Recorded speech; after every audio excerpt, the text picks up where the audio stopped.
आज लहान मुलांना आवडणारी आणि झटपट होणारी रेसिपी.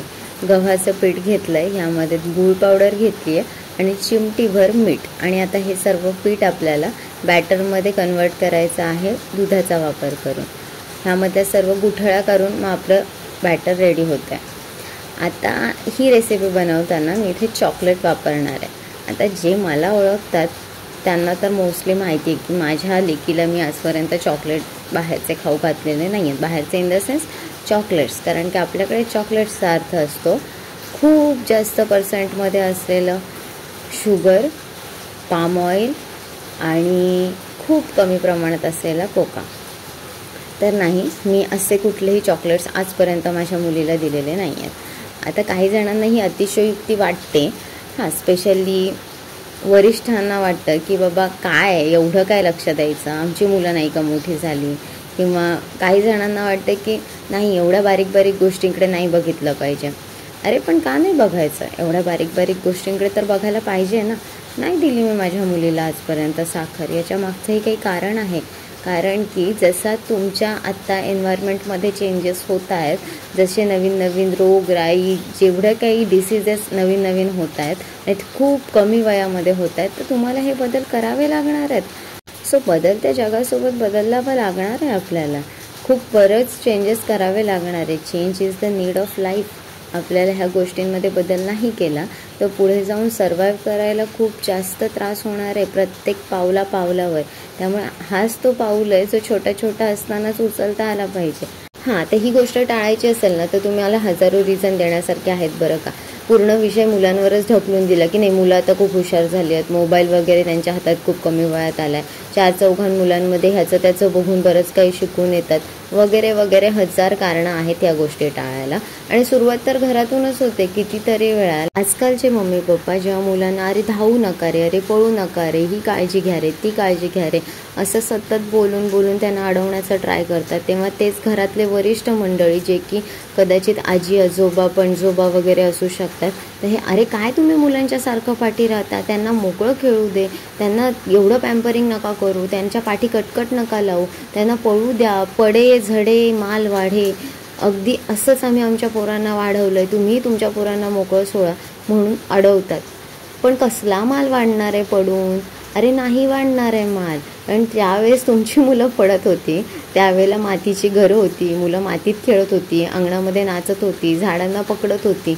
असे खेळ खेळताना पडणंही त्रासदायक नव्हतं आणि तेव्हाचे प्रथमोपचार सुद्धा त्रासदायक नव्हते. पण जर का तुम्ही घरात आता पूर्ण टाईल्स लावून ठेवताय आणि त्यावर जाऊन पडणार असेल तर मात्र माल नक्कीच वाढणार नाही आहे बरं का.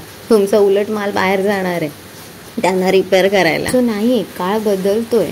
पूर्वीची सिच्युएशन नाही राहिली. पूर्वीच्या म्हणी आता बऱ्यापैकी ह्या बाबतीत तरी लागू नाही पडत. त्यामुळे आता जर मुलांकडे लक्ष ठेवलं, तुम्ही अति पॅम्परिंग करू नका, त्यांना लाडात वाढवू नका, पण जिथे काळजी करायला पाहिजे त्यांची तिथे करायलाच पाहिजे.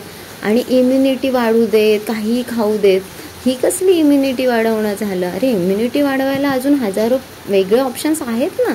त्यांना खेळवा, बाहेर न्या, घराच्या बाहेर जग दाखवा. लहान मुलांचं लहानपण जपण्यासाठी ज्या गोष्टी करायला पाहिजेत पालकांनी त्या करा ना. तुम्ही जर का मोबाईल हातात देताय, तुम्हीच त्यांना शार्प करताय. ते जर तुम्हाला वेगवेगळ्या कोणत्या टेस्टी पदार्थांची नावं सांगतायत, कारण तुम्ही इंट्रोड्यूस करताय ना ते त्यांच्यापर्यंत. त्यांच्या हातात मोबाईल कुठून आला? त्यांच्यासमोर टी व्ही कोण बघतंय?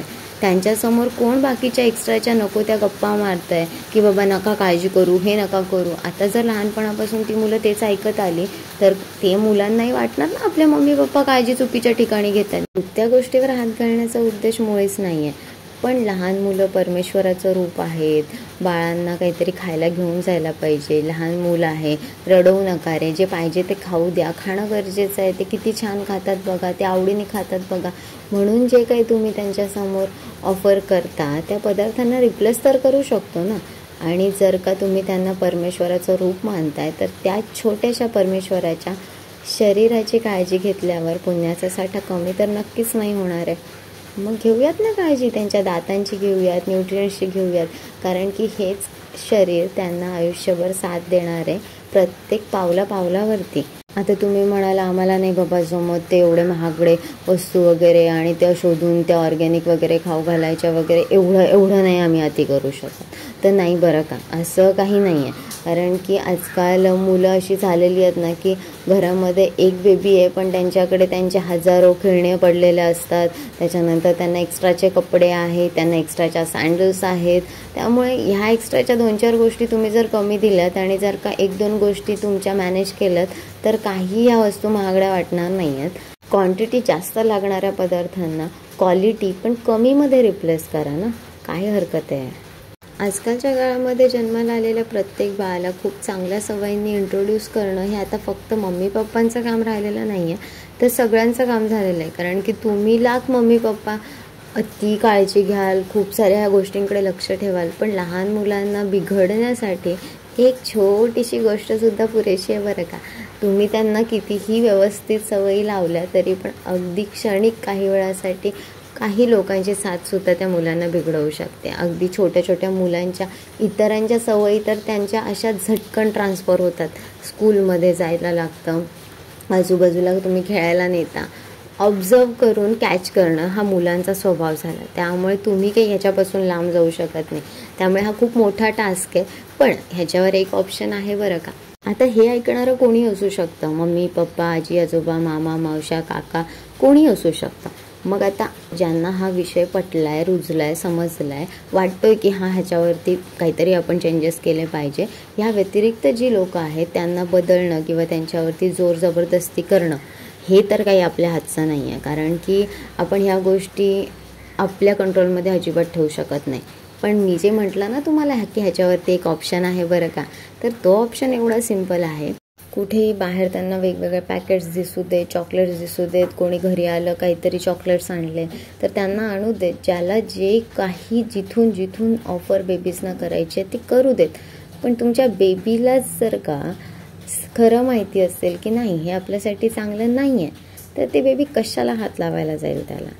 जगातल्या ह्या सर्व गोष्टींपासून तुम्ही फार वेळ तुमच्या मुलांना लांब ठेवू नाही शकत. त्यामुळे त्यामध्ये त्यांना टाका, त्यांना सांगा, त्यांना दाखवा आणि मग पटवून सांगा की का हे खराब आहे ते.